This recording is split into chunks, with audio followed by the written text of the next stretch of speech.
6 inches. Looks like I'm covered.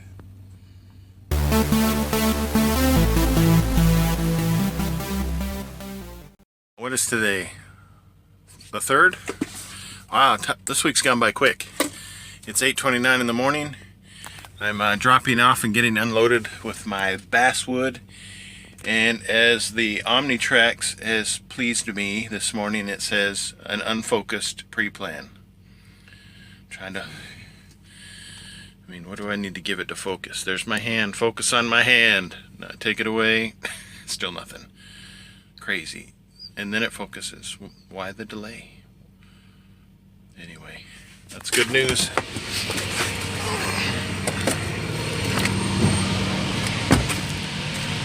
I'm in Indiana, Hobart maybe? I don't know, it's really close to Portage, Indiana. This is what I've got. It's like 2x6s, different lengths, 10, 8, 12 foot sections, all cattywampus on there. This load kind of worried me at first because it's hard to tell with my roof line, but I was like, wow, that's really tall. So actually, when I brought my tape measure up there, and I'm at 12 feet 4 inches, so no big deal. It's November 3rd.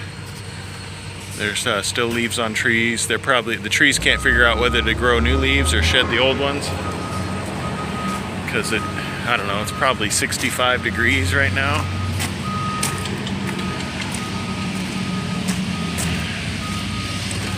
Which I will take any day.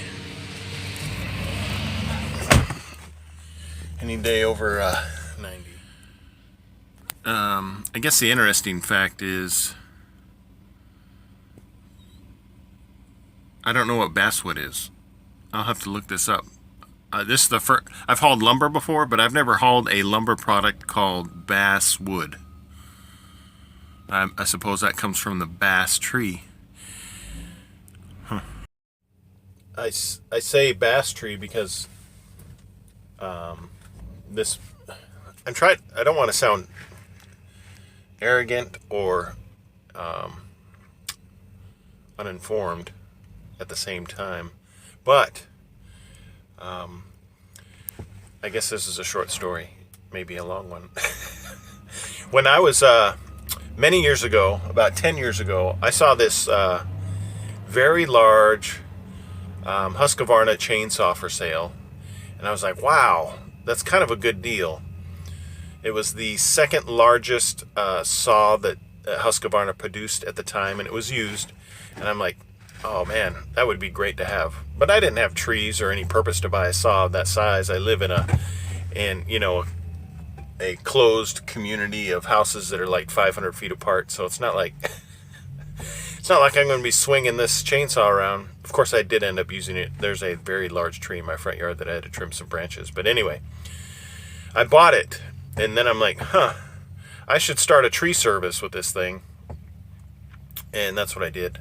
And because I started a tree service, I also bought a brand new saw, but a small one that I can climb up into the trees. And I bought all the gear and everything, and operated a tree service just long enough. I did a few jobs, but I was active duty Air Force, so I can only really do it on the weekends. And when you work all week and then fill up your weekend with chopping down or cutting down trees and removing them and disposing of them, needless to say, I ended up with a very large pile of wood in my backyard. It was it was a cool bonfire when I did light it off. But anyway, that continued until everything was paid off. Anything that I purchased in relation to saw work, tree cutting ability, once every single item was paid off, and I had extra money in my pocket, I'm like, all right, I'm done. and I stopped my tree service. So, but I ended up with this really big saw. It's got like I want to say a 36-inch bar on it. It operates very nicely. I did some repairs on it. It had some cosmetic damage to the gas tank cap, and just watching them unload. But it's easy to buy these replacement parts online really cheap. And so now it's almost brand new, or it looks that way, and at very little cost. And I've got multiple saws, all kinds of tools for tree cutting, and it kind of paid for itself. That's kind of how I guess I do things. I try to, if I'm going to invest money in something that serves a purpose, I try to use it for that purpose to make, I guess, enough money for it to pay for itself. Huh. I think I've always done that.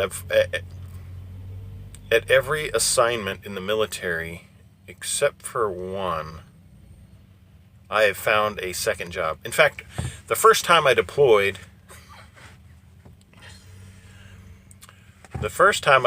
was to Kuwait, and it was at the beginning of the second, I guess you would call it Desert Storm. It wasn't Desert Storm. Operation Not Enduring Freedom, Overwatch, Southern Watch. I don't know. There's all these names. During the transition, it transitioned through so many names that I lost. I don't know what it was called. But anyway, I was in Kuwait at Al Salim Air Base, and forces were being gathered, and that's when we went in and removed Saddam Hussein. But anyway,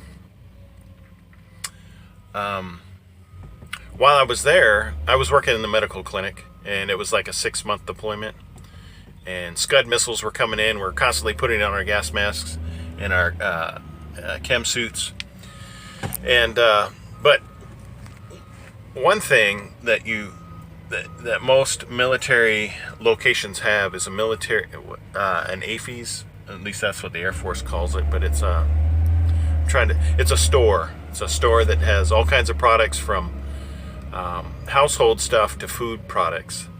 It's kind of a Walmart, but just really tiny for military folks.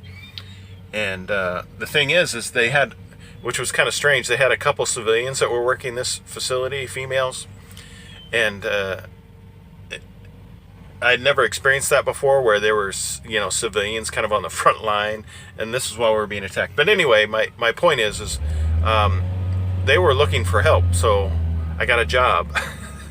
I would work 6 days a week. We'd get 1 day off, and after my shift was done,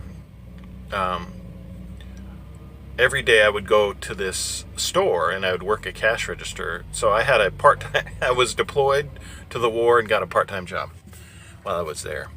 And it just about every place that I, not deployed to, but every base that I was assigned to, I started out at Vandenberg Air Force Base in California and ended up in McGuire Air Force Base, New Jersey, where I retired. But through all the bases that I went through, that I was assigned to, I always found something else to do. Not always as a job.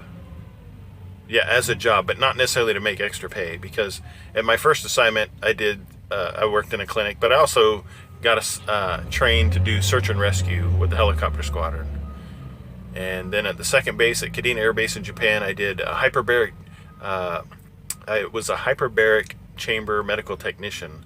I mean, during the day I worked at a clinic as a medic, but I was always on call during certain times for this extra job that I volunteered for, and that was unique because you'd spend 12 to 13 hours inside of a dive chamber under compression for people that are being treated for like the bends, because there's a lot of people that dive there. But anyway, I guess the point is I did a lot of, I guess, extra things without even realizing it. And I think it's that I'm always wanting to do something, because sitting around doing nothing does not appeal to me at all. Maybe under certain circumstances, but generally after about a day and a half of doing nothing, I go kind of stir crazy and I'm looking for stuff to do. And I'm sure there's a lot of people that are in the same boat. One thing I realized is at the beginning of the video, I had measured my boot. There was a message that came down yesterday about steel-toed boots, and that the the minimum length that they wanted for people's steel-toed boots was 6 inches, you know, up the side. And I'm like, I had never, because they manufacture steel-toed shoes, but they want you to have actual ankle protection as well. So, which I'm covered. I've got these boots that I've, you know, got out of the military. They're steel-toe. They were part of one of the jobs I had, so I might as well continue to use them until I can wear them out. Because the other shoes I wear for comfort, I wear them out very quickly because they're cheaply made. But they are very comfortable and easy to get into and out of. These are, I hate having to tie shoes. I'm gonna have to buy the what they call zipper fronts. Well, that's not what they call them, but that's what I call them. They you lace your boot through them, and basically it attaches a zipper to your shoe. So you just have to unzip your boot, put your foot in, zip it back up, and you're done. You don't have to sit there and tie and untie every time you want to take your shoes off. Because I don't like going into the back of my truck with my shoes on. I try to keep it really clean. But I have to find those, and when I do, I will film that so you can see what it looks like. They're not generally at most times the best looking thing, but it's not about looks, it's about comfort, in my opinion, on certain things. Yeah. It's 4:30 in the afternoon. I am at the Maverick facility in Madison, Illinois. They seem to have a lot of glass trailers here, but I got a 46,000 pound coil all tarped up. I ran it through the wash. That's why the drippy water. And so my plan is, since this doesn't deliver until the morning, is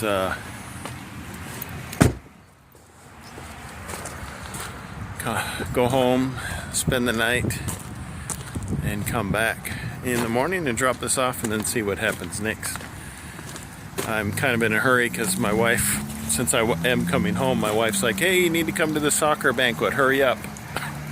So I don't even have time right now to really do anything except drive home. Because I was going to drop this tire off, but I'll do that in the morning. This is one of the glass trailers we have. It's really just designed specifically to haul glass.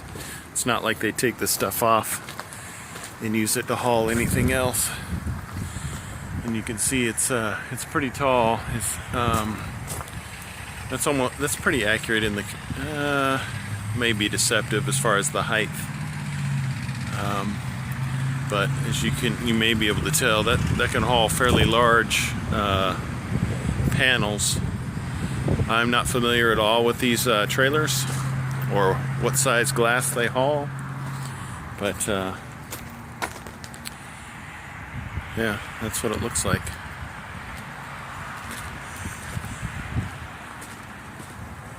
That's it. See what happens tomorrow. Might be a good day, or it can turn out really bad. We'll see. There's the duck pond. Just need to buy some ducks.